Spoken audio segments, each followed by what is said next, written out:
So, I suppose in some senses the Irish-Scotland game was always going to be very important. It remains so. It was really interesting, Ian, watching Finn Russell there against Tonga, and as opposed to South Africans rushing up in his face, when he's given that bit of time and space, he can deliver a pass, as we know. So what will Ireland do, having seen what the South Africans did? They can't suddenly employ some kind of wild rush up in Finn Russell's face a la South Africa, can they?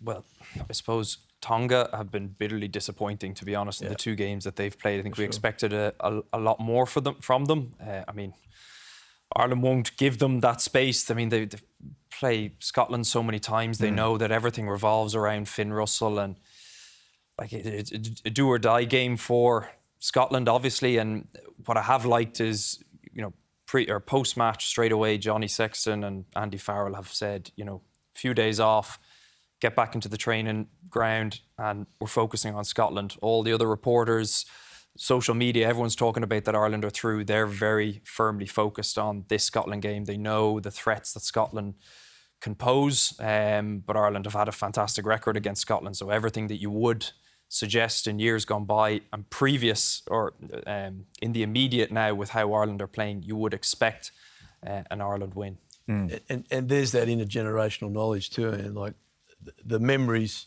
I don't mean to bring it up to wind Robbie up, but the memories of losing to Japan last tournament, you know, that's fresh in this team. They're saying, right, hang on, don't think about quarters, get Scotland done, keep it, and really on the next game. And while that's a cliche, I've got to say this team has done it really well. Yeah. They've really stayed focused on that, and they've looked back to the past. Where do we make mistakes the last one? We're not going to do it now. So I don't agree with I respect Gregor hugely. It's not what I meant. I don't think there's any chance that Ireland, the team, are looking at anything but the next game. No, it's a good point. What did happen against Japan? Sorry, it's too late at night for that. Did you have some whiskey too? No. On Finn Russell in Ireland. So at that point, Ian, like it's very tempting to say a lot goes through him. Somebody has to do something about him. Yeah, Finn Russell, when he's given time and space, he can do some great things. Ireland need to put him under pressure, just like South Africa did. Just like South Africa did? Just like South Africa did. Okay. Not as a whole team, because it's not in our DNA as a defensive team to rush that hard and aggressively off the line, up and in. But you could very easily take your number 7 aside before the game, say Josh's playing 7, and say, you lead us line up. The only thing I want you to do is get in Finn Russell's face, put him under as much pressure as you can. Don't give him that time to be able to look, pick a pass and throw one of his flashy 10, 15 metre passes. So I think you do have to go after him a little bit more. All of Scotland's play go through him. If he plays well, Scotland play well. If he plays poorly, Scotland play poorly. So you've got a real key man within that team that, you know, you can come up with a pretty good strategy beforehand to negate any impact that he'll have. And one of the benefits of that strategy, it's been around for a long time. A lot of people remember Serge Betson did it to Johnny Wilkinson at Parc at the Stade de France, once years ago. Took Wilkinson out of the game. It makes them pass early. So even if, let's say it's Josh Vanderfleet doing it, even if he doesn't touch Finn Russell all day, he makes him pass early. Doesn't let him go to the line and give his passes. And if he passes early, that gives the rest of the defensive line a lot of time to come up and make their tackles. It means they're not as effective. So, and again, what are you doing? You're denying Russell time and space. And if you give a high-quality player like Finn that time, too much time and space, like the Tongans did, he'll rip you apart. Ian, any changes? And by the way, we should say it's unbelievable. There don't seem to be any injury issues last night, which is just hard to fathom given Ireland's record at times in World Cups. Any changes you would make to the Irish 15 from last night for the Scotland game?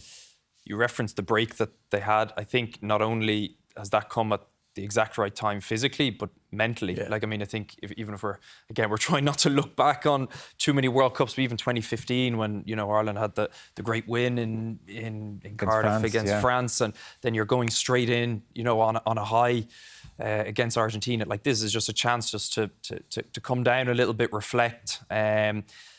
I mean, he'll still go strong, Andy Farrell, because it is a must-win game. Nothing is guaranteed, and And if you take Scotland lightly, then you could find yourself in difficulty. You know, we have mentioned Russell. They have a quality backline. Like, they really do have some unbelievably gifted players. South Africa were able to shut them down, but they won't take them lightly at all. So I think that they'll go 100%, much like the same formation they had against South Africa. I can see a few changes, I think. I think it would be prudent to make some changes. It means there'll be more energy within the squad the following week. I think I'd start Finlay Bealham. I would give Dan Sheehan a game. I'd give Ian Henderson a game. It was superb last night. I'd get Jack Conan back into the mix. Robbie Henshaw I'd give a game.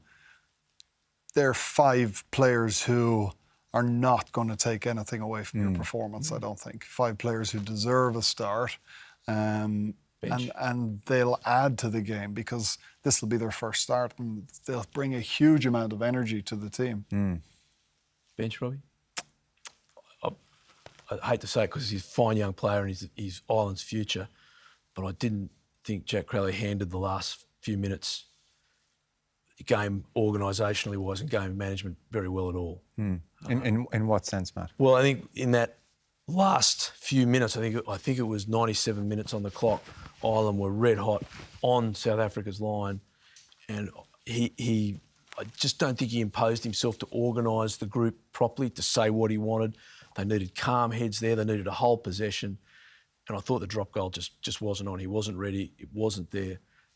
And I think Ross Byrne's maturity and experience managing those situations, because that's what's going to happen. Like, the rest of the games are going to be equally as tight, you would think, going forward.